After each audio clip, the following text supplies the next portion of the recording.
padà kí yóò sì kàn.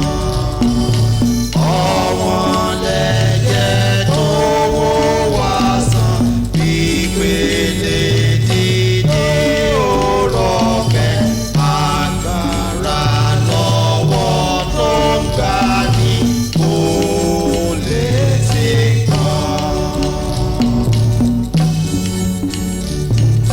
Bí àwa nínú ìpọ́njú kí yóò sì kàn.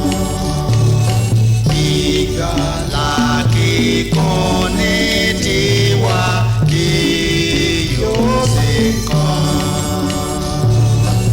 Ìgbẹ́kẹ̀lé Ọlọ́run dùn, gbígbé nínú Kristi lérè, ẹ̀mí sísọ wá di mímọ́ kò lè sí kan.